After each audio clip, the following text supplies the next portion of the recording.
दोस्तों ये notice social media पर आपके पास बहुत ज्यादा वायरल हो रहा होगा, बहुत जगह आ रहा है कि ये वैकेंसी आ गई। तो हम ये देखेंगे इस वीडियो में कि ये कितना सही है या कितना नहीं है, या फिर कुछ पता नहीं चल पा रहा है इस बारे में, हम इस वीडियो में ये भी देखेंगे। इसका सीएन नंबर है 7/2024। ये हम गूगल पर सर्च करते हैं। जैसे हमने गूगल पे सर्च किया CN 7/2024, तो हमें देखिए सरकारी रिजल्ट की साइट पे ये देखने को मिला है। तो सरकारी रिजल्ट वालों ने ये नोटिस डाला हुआ है कि ये वैकेंसी आई है मिनिस्ट्री रिलेटेड कैटेगरीज में, जिसकी एप्लीकेशन डेट 7/1 से शुरू होगी और 6/2 को ये क्लोज हो जाएगी अप्लाई करने की डेट, और फीस वगैरह भी इसमें दी है। तो इन्होंने ये दिया है कि हाँ ये आएगी। फिर उसके बाद SHP रिजल्ट करके है, इन्होंने भी पोस्ट डाला हुआ है कि हाँ ये वैकेंसी आएगी। उसके बाद RRB मिनिस्ट्रियल, ये कोई ऑफिशियल साइट्स नहीं है, ये सारी की सारी प्राइवेट साइट्स हैं। अब हम देखते हैं RRB की साइट पे। इस पे यहाँ पे कोई भी नोटिस नहीं है और इस पे कुछ भी नहीं है। Currently no advertisement is live इसमें कहा गया है। हालांकि इसमें 7/1 से ओपन होना है, तो अभी वैसे भी नहीं होगा। इसके बाद हम और दूसरी जगह भी देखते हैं। ये देखिए यहाँ पे प्राइवेट साइट्स हैं। ये अब हम देखते हैं RRB चंडीगढ़ की साइट्स पे क्या उपलब्ध है। तो ये देखिए हमें यहाँ क्लियरली विजिबल है कि यहाँ कोई भी, ये 1 2, ये RPF 01 है, ये RPF 02 है। फिर CN 01, CN 02, CN 03, CN 04, CN 05 और CN 06। यहाँ CN 07 कहीं नहीं है। यहाँ पे CN 07 2024 कहीं पर भी नहीं है, इतनी सारी जगह पर। हालांकि ये भी हो सकता है कि ये बाद में आए, तो इसमें हम अभी कुछ भी नहीं कह सकते, लेकिन आपको तैयारी करके रखनी है क्योंकि कभी भी वैकेंसी आ सकती है। दोस्तों साथ ही साथ मैं आपको बताना चाहूँगा, अभी टेक्स्ट बुक पे ग्रांड फिनाले सेल चली हुई है, जो कि आज से यानी कि 28 दिसंबर से स्टार्ट हो गई है और ये 31 दिसंबर तक रहेगी।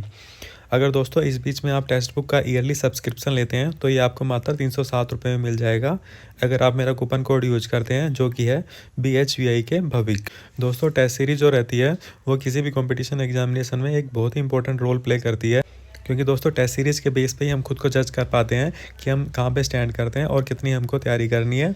ठीक है दोस्तों, टेस्ट सीरीज़ देने के 2 फ़ायदे होते हैं। एक तो हमारी जो स्पीड है वो इंक्रीज़ हो जाती है, ठीक है। दूसरी जो हमारी है एफिशिएंसी इंप्रूव होती है क्वेश्चन को करेक्ट करने की। जैसे जैसे हम टेस्ट देते जाते हैं तो दोस्तों जो हमारी करेक्शन एबिलिटी है वो इम्प्रूव होती है और जो हमारी मिस्टेक करने की जो प्रोबेबिलिटी रहती है वो कम होती जाएगी। तो दोस्तों मैं आपको टेक्स्ट बुक की टेस्ट सीरीज को रिकमेंड करता हूं, आप डिस्क्रिप्शन में जाके इसको फॉलो कर सकते हैं। इस नोटिस के अनुसार ये गवर्नमेंट ऑफ इंडिया और मिनिस्ट्री ऑफ रेलवे की तरफ से जारी किया गया है, और इस साल की एक और बड़ी भर्ती जिसका CN होगा 7/2024। इस फॉर्म की ओपनिंग डेट होगी 7/1/2025 और क्लोजिंग डेट होगी 6/2/2025।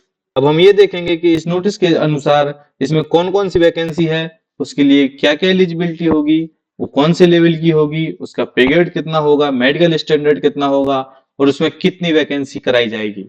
दोस्तों हम सबसे पहले डिस्कस करेंगे PGT टीचर्स, TGT टीचर्स और प्राइमरी टीचर्स के बारे में। TGT टीचर्स की वैकेंसी है 187, TGT टीचर्स की वैकेंसी है 338 और प्राइमरी टीचर्स की वैकेंसी है 188। और ये टोटल वैकेंसी 187 प्लस 338 प्लस 188, ये 710-15 के आसपास बन रही है। और बाकी 10 वैकेंसी भी हैं, उनके बारे में बाद में डिस्कस करेंगे। सबसे पहले हम टीचर्स को डिस्कस करते हैं कि इनके लिए क्या क्या क्वालिफिकेशन चाहिए होती है।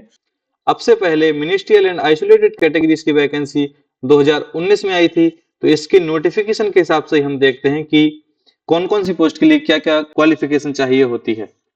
अभी साइट्स पर पूरा नोटिफिकेशन नहीं आया है, तो हम पुराने नोटिफिकेशन जो कि CN 3/2019 है उसके हिसाब से हम जानेंगे कि TGT, PGT और जूनियर टीचर्स के लिए, प्राइमरी टीचर्स के लिए क्या क्या क्वालिफिकेशन चाहिए होती है इस एग्जाम में बैठने के लिए। सबसे पहले देखेंगे PGT टीचर्स यानी पोस्ट ग्रेजुएट टीचर्स, जो टीचर्स 9, 10, 11, 12 को पढ़ाते हैं। इसमें देखिए अलग अलग सब्जेक्ट्स के लिए अलग अलग है। जैसे ये इंग्लिश के लिए है, इसमें अलग अलग सब्जेक्ट्स के लिए अलग अलग क्वालिफिकेशन होती है, अलग अलग सब्जेक्ट के टीचर के लिए अलग अलग क्वालिफिकेशन चाहिए होती है।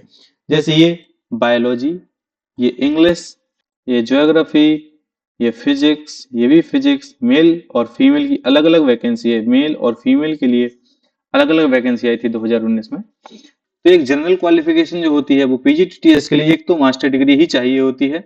मास्टर डिग्री उस पर्टिकुलर सब्जेक्ट में MSc कोर्स चाहिए होता है विथ एटलीस्ट 50% मार्क्स, और साथ में चाहिए होती है B.Ed। पीजीटी टीचर्स के लिए एक जनरल सी क्वालिफिकेशन होती है, वो होती है एक तो आपके पास एमएससी होनी चाहिए, दूसरी आपके पास बीएड होनी चाहिए। अब देखते हैं टीजीटी टीचर्स के लिए क्या क्वालिफिकेशन चाहिए होती है। टीजीटी टीचर्स के लिए जो कि 6 से लेकर 8 तक को पढ़ाते हैं, उनके लिए ग्रेजुएशन और साथ में बीएड या 2 साल का जो टीचिंग कोर्स होता है वो चाहिए होता है, या फिर 12th प्लस 4 साल का जो बीएससी बीएड मिला के जो एक कोर्स होता है वो चाहिए होता है। तो ऐसे करके ये क्वालिफिकेशन चाहिए होती है। अब देखते हैं प्राइमरी टीचर्स के लिए क्या क्वालिफिकेशन चाहिए होती है। इस नोटिफिकेशन में प्राइमरी टीचर्स की वैकेंसी कहीं भी नहीं है, लेकिन एक जनरल सी क्वालिफिकेशन जो चाहिए होती है वो होती है 12th प्लस 2 इयर्स का आपका एलिमेंट्री कोर्स इन एजुकेशन, उसको बीएड, डीएड, बीटीसी। वो हालांकि आपको तभी पता चलेगा जब पूरा नोटिफिकेशन रेलवे जारी कर देगा कि कौन सी पोस्ट के लिए क्या क्वालिफिकेशन होगी। जैसे 2019 का ये नोटिफिकेशन आप देख रहे हैं, तो इसमें आप देखिए कि हर एक वैकेंसी के आगे उसकी क्वालिफिकेशन अलग अलग है। तो ये डिटेल आपको तभी पता चलेगा जब नोटिफिकेशन आ जाएगा। 2019 वाले नोटिफिकेशन में प्राइमरी टीचर्स की वैकेंसी सब्जेक्ट वाइज नहीं है, लेकिन इसमें एक टीचर्स की वैकेंसी है, जैसे म्यूजिक टीचर और डांस टीचर्स की वैकेंसी है। तो इसके लिए अलग अलग क्वालिफिकेशन है। जैसे डांस टीचर के लिए किसी विश्वविद्यालय से 4 वर्ष डांस में आपका कोर्स होना चाहिए, या फिर 5 वर्ष का डिप्लोमा चलेगा। और संगीत टीचर के लिए या म्यूजिक टीचर के लिए बीएड किसी विश्वविद्यालय से जिसमें संगीत के साथ आपकी डिग्री हो। टोटल 1036 पोस्ट में से 710 लगभग टीचर्स की वैकेंसी हो गई। Junior translator 130 vacancy, staff and welfare 59 vacancy. तो ये मेन वैकेंसी है, तो हम पहले ये मेन डिस्कस करेंगे। जूनियर ट्रांसलेटर हिंदी, ये रही जूनियर ट्रांसलेटर हिंदी के लिए क्वालिफिकेशन। और इसके अनुसार आपके पास मास्टर डिग्री होनी चाहिए हिंदी या फिर इंग्लिश में, जिसमें हिंदी इंग्लिश आपका एक कंपलसरी इलेक्टिव सब्जेक्ट हो, या फिर आपने ग्रेजुएशन में उसमें एग्जाम दिया हो, या फिर मास्टर डिग्री आपकी होनी चाहिए और हिंदी इंग्लिश में आपने पेपर दिया हो, या फिर आपके पास मास्टर डिग्री के साथ साथ 2 साल का एक्सपीरियंस सर्टिफिकेट हो, तो भी आप इस एग्जाम में बैठ सकते हैं। तो दोस्तों ये हो गई हमारी मेन वैकेंसीज के लिए qualification. PGT, TGT, junior Hindi translator के लिए ये जो क्वालिफिकेशन है लगभग इसमें 800 वैकेंसी कवर हो जाती है। बाकी 100-200 वैकेंसी और भी बचती है जो बाकी 10 पोस्टों में डिस्ट्रीब्यूटेड है, और इनकी भी आप क्वालिफिकेशन अगर देखना चाहते हैं तो नोटिफिकेशन हिंदी और इंग्लिश दोनों इस वीडियो के डिस्क्रिप्शन में दिए गए हैं, आप वहां से डाउनलोड कर सकते हैं और उनकी क्वालिफिकेशन देख सकते हैं पुराने नोटिफिकेशन के हिसाब से। अब हम देखेंगे स्टाफ एंड वेलफेयर इंस्पेक्टर। इसमें आपकी ग्रेजुएशन तो होनी चाहिए, साथ में लेबर वेलफेयर में डिप्लोमा या एलएलबी लॉ के साथ होनी चाहिए, या फिर लॉ के साथ डिप्लोमा होना चाहिए, या फिर लेबर लॉ के साथ डिप्लोमा होना चाहिए, या फिर पर्सनल मैनेजमेंट में आपके पास पीजी होनी चाहिए। तो दोस्तों हमने इसमें मेन जो पोस्ट हैं जिनकी ज्यादा वैकेंसी है, तो उन पोस्टों के बारे में हमने इसमें डिस्कस किया है कि कौन सी पोस्ट के लिए क्या क्या क्वालिफिकेशन होती है। पीजी टीचर्स हो गई, पीजीटी टीचर्स हो गई, टीजीटी टीचर्स हो गई, चीफ लॉ असिस्टेंट हो गई, स्टाफ एंड वेलफेयर इंस्पेक्टर हो गई, प्राइमरी टीचर्स हो गई, म्यूजिक टीचर्स हो गई।